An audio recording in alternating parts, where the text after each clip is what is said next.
और चलिए अब खबर भारत में ज्वलंत खबर पर बात करेंगे। ज्वलंत इसलिए क्योंकि गर्मी से जुड़ी हुई ये खबर है। किस तरह से प्रदेश में गरमाया हुआ है माहौल, आसमान से लग रहा है आग बरस रही हो। सूर्य के तेवर जो है वो तीखे नजर आ रहे हैं। बीते 2 हफ्तों से प्रदेश में एक जैसा मौसम बना हुआ है। भिंड जिले की अगर बात करें तो सर्वाधिक तापमान वहां 45.3 डिग्री सेल्सियस नोट किया गया। अन्य शहरों की अगर बात करें तो कई शहरों में 44 डिग्री के करीब पहुंच चुका है तापमान। वहीं राजगढ़ और नौगांव के पारे की अगर बात करें तो यहां का पारा 44 के भी पार पहुंच गया। राज्य के कई जिलों में लू चल रही है, यानी लू की चपेट में कई जिले आ चुके हैं। आने वाले 2 से 3 दिनों के भीतर किसी भी स्थिति में राहत के आसार नजर नहीं आ रहे। भिंड में पारा पहुंचा 45.3 डिग्री सेल्सियस, अनूपपुर में 44.4 डिग्री सेल्सियस, शिवपुर में 44.3, तो अशोकनगर में 44.2। छतरपुर की बात करें तो 44.2 डिग्री सेल्सियस और खजुराहो में 44.2 और भोपाल यानी प्रदेश की राजधानी की बात करें तो 42.5 डिग्री सेल्सियस तापमान को नोट किया गया है। और हमारे साथ जुड़ चुके सीनियर रिपोर्टर खबर भारत भोपाल से प्रदीप त्रिवेदी फोन लाइन पर। प्रदीप जी, क्या कहना चाहेंगे इस चिलचिलाती गर्मी में? सबसे पहले तो आप अपनी सेहत का ध्यान रखें और बधाई के पात्र हैं सभी मीडिया कर्मी जो इस तेज गर्मी में भी समय पर खबरें पहुंचा रहे हैं। भोपाल के तापमान से शुरू करते हैं आपसे बात करना। जी देखिए, बिल्कुल आसमान से एक तरफ फिर से आफत शुरू हो गई है। पहले आफत ये बारिश के रूप में देखी जाती थी, लेकिन अब ये आफत जो है वो कहीं ना कहीं बढ़ते तापमान की ये आफत है। लगभग 42 से ज्यादा डिग्री का टेम्परेचर इस समय मध्य प्रदेश की राजधानी भोपाल का है। और वही अगर बात करें राजधानी के अन्य क्षेत्र है, कहीं ना कहीं उनमें तपिश बहुत ज्यादा देखी जा रही है। लगातार ये देखा जाए तो दिन के तापमान और रात के तापमान में जो अंतर है वो भी काफी देखा जा रहा है। अगर पिछले 14 दिनों की अगर हम बात करें तो मौसम एक जैसा बना हुआ है। मतलब इसके कारण जो है वो लू का जो हालात हैं वो बने हुए हैं। देखिए, अगर हम बात करें तो दिन का तापमान लगातार सामान्य से 4 से 5 डिग्री जो है वो ज्यादा हो चुका, और जबकि रात में जो है गर्मी का एहसास बिल्कुल नहीं के बराबर होने, मतलब रात को जो है कहीं ना कहीं लोगों को राहत जो है वो देखी जा रही है। जी बिल्कुल, क्या कहना है मौसम वैज्ञानिक का? फिलहाल तो जानकारी ये बोल रही है कि 2 से 3 दिन तक और ऐसे आसार बने रहेंगे। हालत अभी से खराब होती चली जा रही है लोगों की। कुछ बीमारियों के भी नजर आने लगे हैं लोग कि लगातार अस्पतालों के चक्कर काटने शुरू हो चुके हैं, जिनको बिल्कुल बर्दाश्त नहीं हो पा रही है गर्मी। देखिए, निश्चित तौर पर जो मौसम वैज्ञानिक है उनका ये कहना है कि ये रिकॉर्ड बिल्कुल नया है। मतलब ये कहा जा सकता है कि जो पुराने रिकॉर्ड थे उस रिकॉर्डों की अपेक्षा ये रिकॉर्ड जो है अब बहुत अलग है। तो ये माना जाता है कि बिल्कुल नया रिकॉर्ड है। ऐसा बहुत ही कम होता है जब अप्रैल का जो महीना को जो शुरुआती 10 दिन होते हैं उसमें जो तापमान होता है वो 40 डिग्री या उससे ज्यादा रहता है। तो ये कहा जा सकता है कि जिस प्रकार से पूरा मौसम साफ है, बादल नहीं है, इसमें सोलर रेडिएशन जिस तेजी से हो रहा है उसका मतलब सीधे तौर पर ये है कि अर्थ रेडिएशन की रफ्तार भी उतनी ज्यादा होती है। मतलब निश्चित तौर पर अगर मौसम साफ है और मौसम में किसी प्रकार के बादल नहीं है तो अर्थ रेडिएशन ज्यादा होगा और उसकी रफ्तार ज्यादा होगी। बादल नहीं होने की वजह से तपिश और ज्यादा होगी और शाम ढलने के बाद तेजी से ये वापस आसमान की ओर लौट जाती है। ये जो तथ्य है जो ये मौसम विभाग के वैज्ञानिक बता रहे हैं, और साथ साथ ये भी बता रहे हैं कि आसपास प्रदेश में ऐसा कोई सिस्टम नहीं है जी। नहीं है। इस दौरान ये कहीं कहीं प्रति चक्रवात की जो स्थिति बनती है वो भी नहीं है। इसके कारण जो है तापमान में काफी तेजी से बदलाव हो रहा है। मतलब ये साफ तौर पर कि आने वाले दिनों में भी लोगों को दिन के समय गर्मी से निजात नहीं मिलेगा।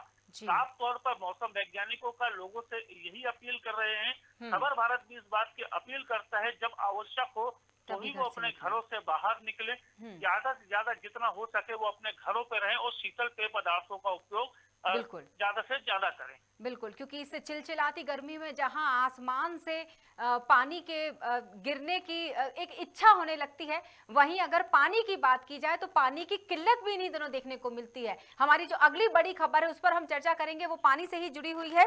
बताना चाहेंगे कि जिस तरह से जलाभिषेक अभियान की हम बात कर रहे हैं, एक और बड़ी खबर की तरफ हम चलते हैं। मध्य प्रदेश में शुरू हुआ है जलाभिषेक अभियान। जिस अभियान की शुरुआत अगर हम बात करें सीएम शिवराज सिंह चौहान उन्होंने की, वर्चुअली वे जुड़े थे अभियान की शुरुआत करने के लिए। रायसेन के कहुला से सीएम शिवराज सिंह चौहान ने इसका शुभारंभ किया है और प्रदेश व्यापी कार्यों का शुभारंभ किया गया है। वर्षा जल संरक्षण, भूजल संवर्धन कार्यों का भी शुभारंभ हुआ और सभी ग्रामों में पंचायत कार्यालय तक निकाली जाएगी ये जल यात्रा। हमारे साथ लगातार जुड़े हुए हैं प्रदीप जडेजा जी। प्रदीप, आप क्या कहना चाहेंगे? आप जल यात्रा पर हम चर्चा करते हैं, एक तरफ हमने गर्मी पर चर्चा की और जिसका भी सीधा संबंध जल से है, गर्मी में किल्लत और शायद इस वक्त जलाभिषेक अभियान की जरूरत। देखिए, निश्चित तौर पर मध्य प्रदेश के मुख्यमंत्री शिवराज सिंह चौहान जो है वो रायसेन ग्राम के कलुआ में वर्चुअल जलाभिषेक अभियान की जो शुरुआत की है, कहीं ना कहीं एक बड़ी शुरुआत है।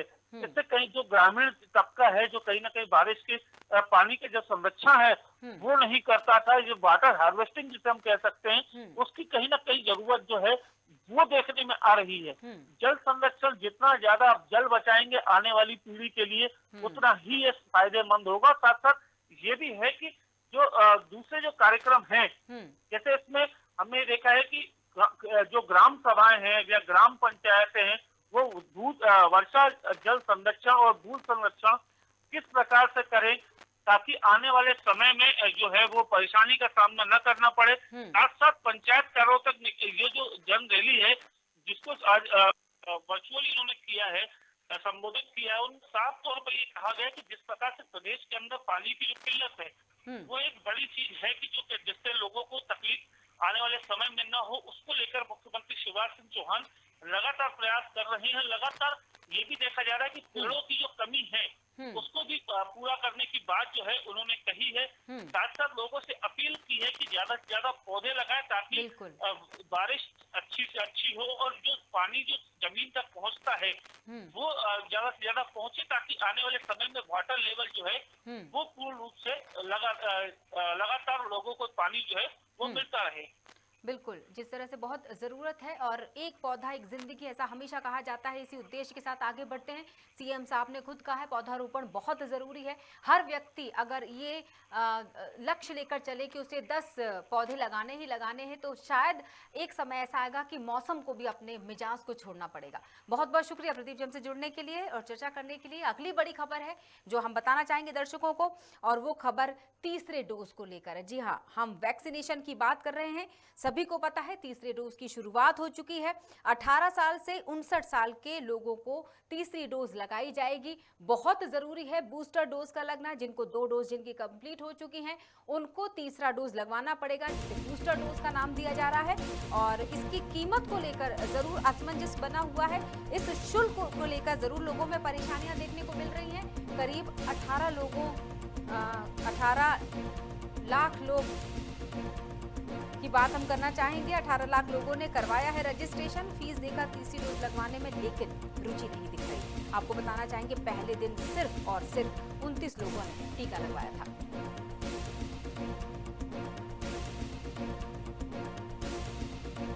और हमारे साथ जुड़े हुए हैं प्रदीप जडेजा, हम उनसे इस खबर पर भी चर्चा करना चाहेंगे। क्या कहना चाहेंगे प्रदीप, ये शुल्क का एक मसला बन रहा है? क्या सोच समझ के कीमत तय नहीं की गई थी? एक गरीब तबके का आदमी कैसे 300 350 रुपए खर्च करेगा? 250 रुपए के आसपास इस डोज की कीमत बताई जा रही है और 150 रुपए शुल्क लिया जा रहा है, जानकारी कह रही है।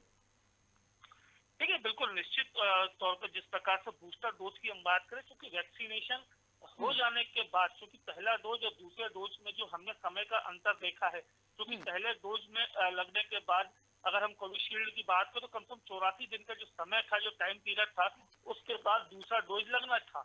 अब दूसरा डोज लगने के तकरीबन 90 दिनों के बाद जो है बूस्टर डोज का जो पूरे जो दोनों डोजों के ऊपर एक एक्स्ट्रा बूस्टर करेगा। आने वाली जो दूसरी प्रतिरोधक क्षमताएं जो है वो इस बूस्टर डोज के माध्यम से लोगों को मिली थी, जिसको लेकर के लगातार प्रयास किए जा रहे थे, लगातार तैयारियां की। क्योंकि हमने देखा कि मध्य प्रदेश के अंदर चाहे प्रथम डोज हो चाहे दूसरा डोज हो, लगातार मध्य प्रदेश अव्वल स्थान पर रहा है। चाहे हम 18 वर्ष से कम उम्र के बच्चों की बात करें या जो छोटे बच्चे हैं, लगातार जो 12+ के बच्चों को अभी भी वैक्सीनेशन लगाए जा रहे हैं।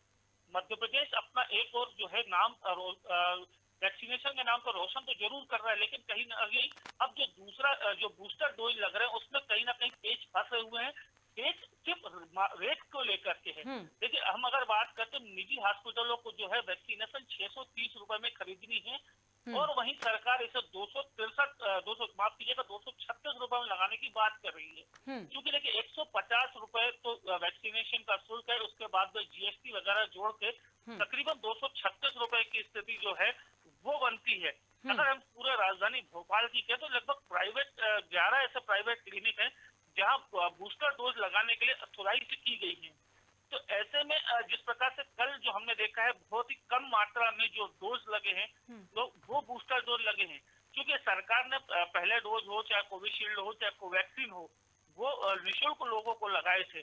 अब जिसके बाद लोगों में रुचि उस समय भी कम देखी गई, लेकिन सरकार के प्रयासों के कारण जो है वो इतनी अच्छी मात्रा में डोज लगे हैं। लेकिन अब जो मध्यम वर्गीय परिवार है कहीं ना कहीं उसकी कोविड काल के चलते तो उसकी आर्थिक स्थिति जो है वो कमजोर हो गई। साथ साथ बढ़ती महंगाई भी इसका दूसरा कारण है कि मध्य प्रदेश के अंदर लगातार जिस प्रकार से डोजों में लगवाने की लोगों की इच्छा शक्ति इसलिए भी कम है क्योंकि उनके बजट का जो है जेब का जो बजट है कहीं ना कहीं महंगाई और कोविड के चलते टूट गया है। ऐसे में अब जो लोग हैं वो 150 रुपए का जो शासकीय जो रेट है प्लस साथ में जीएसटी वगैरह जो इंक्लूडेड होने के बाद तकरीबन 236 रुपए के आसपास का पड़ता है, वो लगवाने के लिए असमर्थ महसूस हो रहे हैं। इसलिए पहले दिन में ही जो बूस्टर डोजों की संख्या रही है वो बहुत कम रही है। बिल्कुल। जब प्रदीप मुझे लगता है आप इस बात से शायद इत्तेफाक रखें और शायद सहमत भी हो इस बात से कि क्या ऐसा नहीं हो सकता, हम जब भी आरक्षण की बात करते हैं, जब भी रिजर्वेशन की बात करते हैं, ऐसे मुद्दों पर रिजर्वेशन जरूर तय किया जाना चाहिए कि जो गरीब तबके के लोग हैं उनको इतने प्रतिशत की छूट मिलनी चाहिए और बाकी मध्यम वर्ग को इतना और उच्च वर्ग के लोगों को कोई छूट का मामला नहीं है इसमें। मैं समझता हूँ कि आरक्षण एक अलग विषय रखता है ऐसी चीजों के लिए। नहीं, मैं प्रतिशत की बात कर रही थी कि शायद एक राहत ऐसे भी दी जा सकती है उन तबकों को, उन लोगों को जिनका काम है रोज गड्ढे खोदकर पानी पीना, उन मजबूर लोगों के लिए शायद इस राशि को कम किया जा सकता है या इस पर विचार किया जा सकता है। देखिए, निश्चित तौर पर विचार सराहनीय है और इस पर विचार होना चाहिए। प्रदेश की सरकार हो चाहे केंद्र की सरकार हो, एक तरफ जहां वैक्सीनेशन को पूर्ण रूप से जो है फ्री ऑफ कॉस्ट किया गया था, मतलब 1 रुपए भी किसी व्यक्ति को देना नहीं था, लेकिन जब बूस्टर डोज की अगर हम बात करें तो प्रदेश सरकार हो चाहे केंद्र सरकार हो उन्हें लोगों की जान की परवाह करनी चाहिए। ऐसे में जिस प्रकार से लगातार हम देख रहे हैं कि बूस्टर डोज के लिए अब पैसे देने पड़ रहे हैं तो लोगों की रुचि भी उसमें कमी आई है। केंद्र की सरकार हो चाहे राज्य की सरकार हो, जो भी डोज लगने हैं चाहे वो बूस्टर डोज हो चाहे वो अन्य जो प्रिकॉशंस जो देने हो, सरकार को कहीं ना कहीं इसे निःशुल्क कर देना चाहिए ताकि ज्यादा से ज्यादा लोग इसका फायदा ले सकें। जो कोरोना के बीमारी के समय हमने देखा है कि कई लोगों ने अपने परिजनों को भी खोया है, कहीं ना कहीं उसकी जो हालात है, चाहे उसमें हम बात करें चाहे वो पेंशन के लेकर बात हो चाहे उनकी वेतन अनुकंपा नियुक्तों की हम बात करें, अभी तक वो लोगों को नहीं मिली है। ऐसे में अब फिर से एक बार से फिर पैसे से जो डोज लगने हैं कहीं ना कहीं वो आम जनता की जेब पर असर कर रहा है। तो प्रदेश सरकार हो को ये करना चाहिए, सुनिश्चित करना चाहिए, और स्वास्थ्य मंत्री हो या चिकित्सा शिक्षा मंत्री हो या गृह मंत्री हो, उनको ये बात कैबिनेट में रख के करनी चाहिए कि प्रदेश की 7.5 करोड़ की जनता को ये वैक्सीनेशन शासन की तरफ से निःशुल्क लगाई जाए ताकि लोग इसका ज्यादा से ज्यादा फायदा ले सके और गंभीर जो आने वाले समय में जो गंभीर बीमारियां उससे कहीं ना कहीं बचाव जो है वो प्रदेश की आम जनता को दिया जाए। बिल्कुल, बहुत बहुत शुक्रिया प्रदीप जी हमसे जुड़ने के लिए। जिस तरह से तीसरे डोज की बात कर रहे हैं हम, बूस्टर डोज की, तो बहुत जरूरी है बूस्टर डोज को लगवाना, लेकिन इसको शुल्क को लेकर जो असमंजस की स्थिति बनी हुई है, जो शायद लोग परेशान हो रहे हैं, शायद सरकार उनके इस परेशानी को समझो, शायद शुल्क में कोई कटौती हो सके तो वक्त ही बताएगा। लेकिन फिलहाल तो ये बात सामने आ रही है कि बूस्टर डोज को लगवाना जरूरी है स्वास्थ्य के मद्देनजर। फिलहाल इन बड़ी खबरों में इतना ही। जुड़े रहिएगा खबर भारत के साथ। नमस्कार।